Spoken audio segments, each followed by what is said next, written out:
Welcome back to What Arty Noobs with General Disturbance. This is a Jagdtiger. It's a tier 9 German tank destroyer.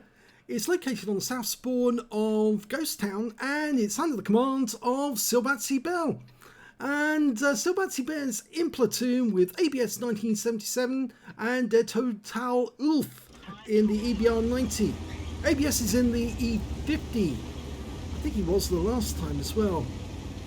Okay, well, the Jagdtiger, it's got a 128mm gun and he's capable of doing 560 alpha and penetrating 276mm of arm with standard ammo, and with the APCR it goes up to 352mm. He's also capable of doing 700 alpha with an HE round.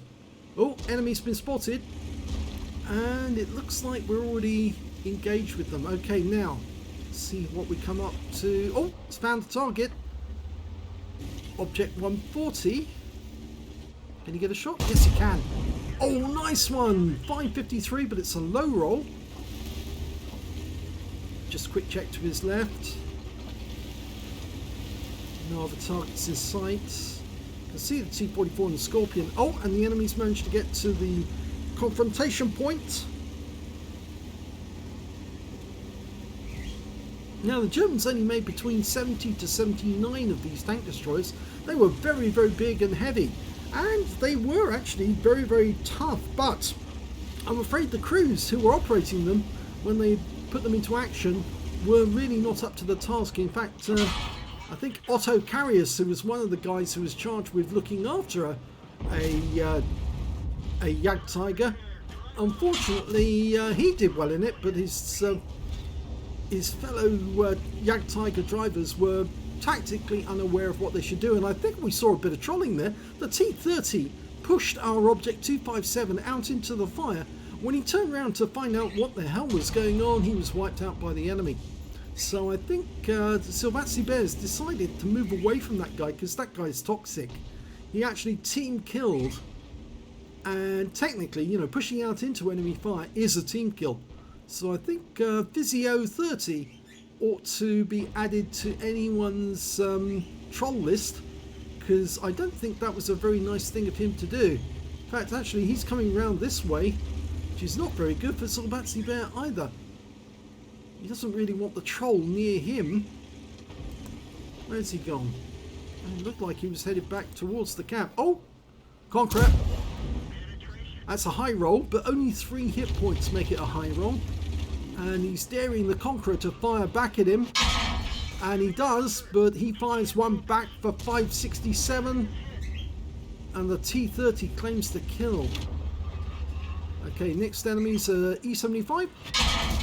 Takes a round for 552, but he deals one for 531. So, yeah, that's exchange bit for bit, you might say. Got a Renegade now. Oh, missed that one. Trouble is, he's pushing out on this east side of the map, and that might make him vulnerable to any person who can see him. Puts one into the Renegade. Yes, a Scorpion saw him on this side of the map. Tried a shot into him, but it bounced. Going for the Renegade.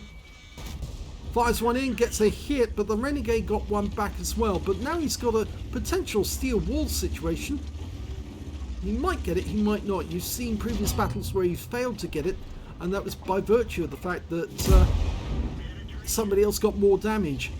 Put one into the E75, and yet again the T-30 kill steals. And now he's taking rounds in the side from an EBR 90. You can see went into the engine deck, and he took the cupola of that Renegade. Yep, there's definitely an EBR over there. And he doesn't like getting hit like that, but he also doesn't want to get hit in the side by the enemies just to his left. I think he's hoping that his teammates are going to move up and deal with that threat, because that EBR is scoring hit points of damage, more damage actually potentially than the guys who are in front of him. CS-53's going through the brush. He's found him. Oh, and before he can shoot, he's down. Okay, so we've only got the Scorpion G as a threat further north. I don't think he wants to go up there, because that will allow the Scorpion G to put a round through his lower plate.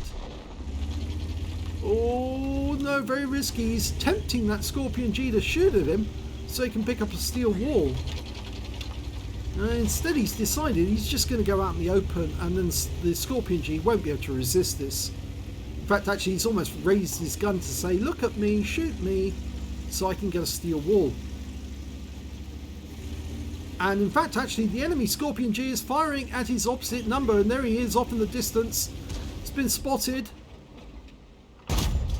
Oh yes, he got it! 498, almost a snapshot, that one. Potentially that's a high caliber, but unfortunately we lost the Scorpion G to the T55A, who's up just ahead. And there's another Scorpion, oh, it's the same Scorpion G up there.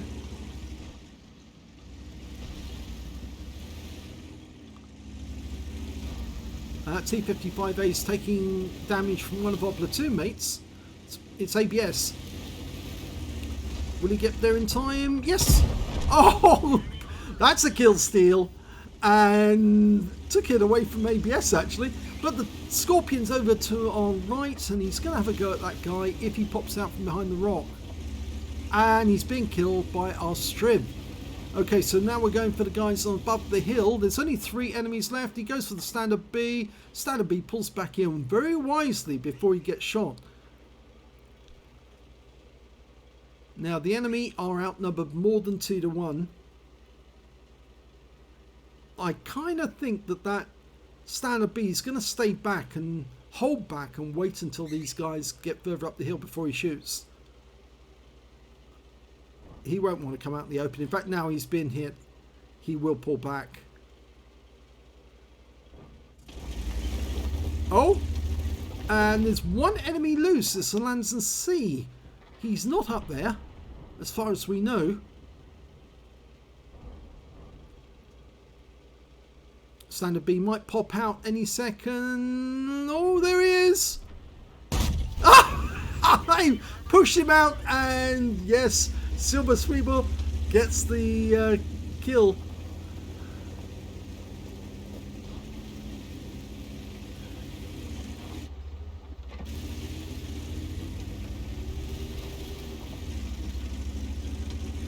Well, we've lost ABS and we've lost Der Total Ulf. There's the Lancer. He is in the distance. So I guess what we're going to do is now we're just going to move into the cap area. But I don't think we'll stay here. He's going to position himself in such a way so he can get hits on these guys. He's loaded standard AP because there's no point. He can easily pen them with standard AP. And he's hoping that Strib is going to move far enough down so he can actually shoot him. But it's... oh well, he's killed by our Strib. And that means the Lancer C is the last enemy. And he's gone. So it is a victory. So let's see how many medals he managed to get in this one. Well,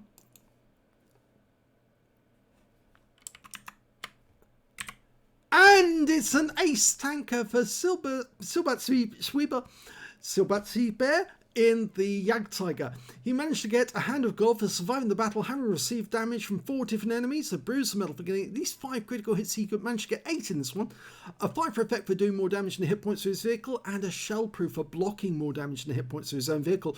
He picked up a steel wall for blocking the highest damage in the game, at least 1,000 hit points, 11 shots, and surviving the game, and also got a high caliber for dealing the most damage in the game. So he saved the most damage, or blocked the most damage, and did deal the most damage. And let's have a look at the team score. Well, we can see he did get the highest damage in the game, 5,722 hit points in this one. The next highest scorer being the E50 of ABS 1977 with 3,978 before he was killed. And his other platoon mate, Der Total Ulf in the Panhard EBR 90, didn't get any damage at all. I'm afraid he was taken out fairly early on in the game, but he did pick up some base XP.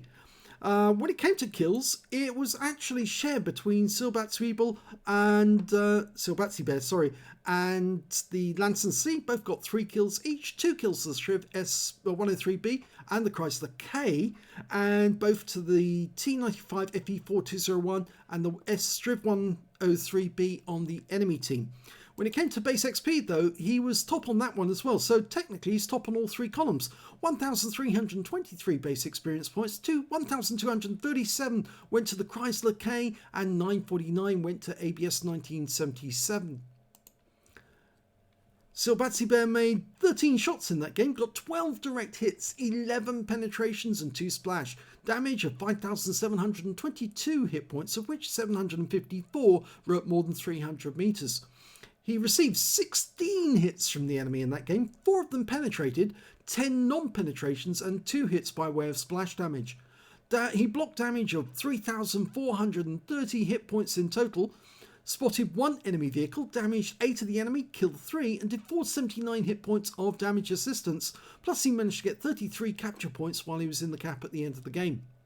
On a premium account he earned 47,283 credits, got 21,278 from battle payments, so his total was 99,295, and after repair and ammunition resupply took away 62,258 credits altogether. He received 1,323 XP, got 298 for playing in the platoon, and took away 2,283 experience points altogether. So this time round, yes, he did pick up the steel wall. In the previous battle you saw, yes, he didn't get the steel wall because another friendly tank rather, actually blocked more damage than he did. And this time round though, he definitely got it. In fact, actually you could say he almost tempted the enemy to shoot at him so that he would actually end up with the steel wall medal, because he was actually driving along with his gun up in the air saying shoot me. And well, not quite, but you know what I mean. He was advertising his presence to try and invite enemy tanks to have a go at him, knowing full well that they'd probably bounce their shells off him anyway. But another showing that he's rather good in the Jagdtiger, and I can't wait to see how he gets on when he gets the Jaegeru, the Jagdpanzer E100, because I rather think he's going to do some devastating things with that one as well.